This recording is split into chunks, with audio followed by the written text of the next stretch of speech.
This is a response to the post regarding certainty and the criteria of strength. I want to talk about certainty first just a little bit. In philosophy, we make a distinction between subjective certainty and objective certainty.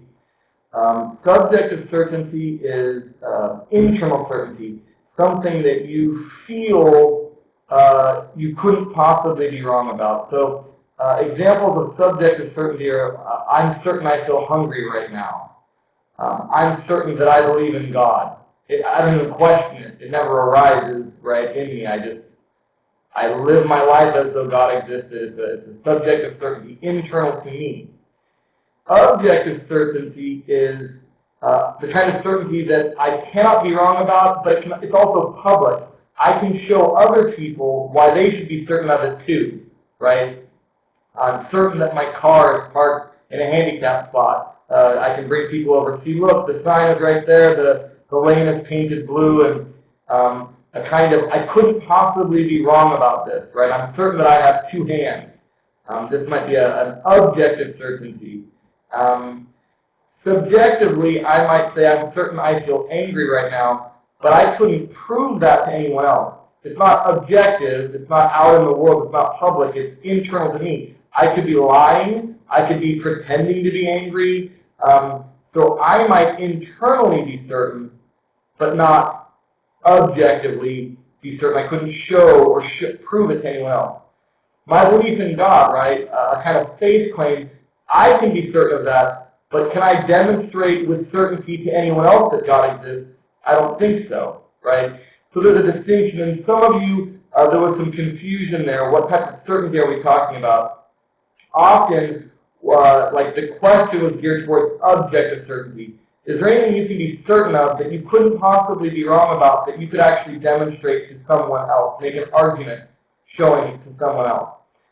So objective certainty is what I was most interested in, although subjective certainty is important too.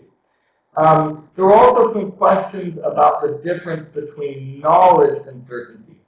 Knowledge is traditionally defined as justified belief. Beliefs that I can justify, that I have evidence for, that I have good reasons for. I say I know something to be the case in X, Y, and Z, right? Certainty is a higher standard.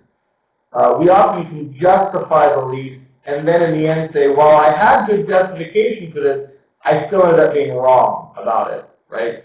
But certainty is this bar of justification, this bar of knowledge where when we cross it, we couldn't possibly be wrong about it.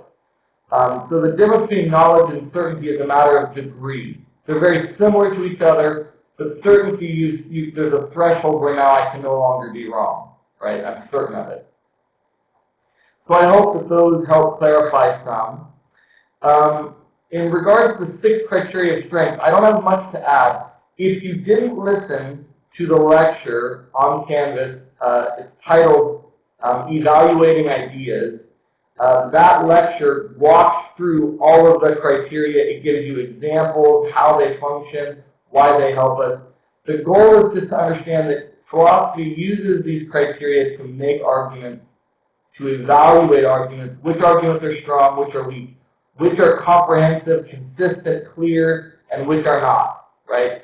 And this is the way of making arguments, and I hope that you utilize these tools as you make arguments throughout the course. If you have any questions at all, please let me know, and I'll look forward to seeing you online.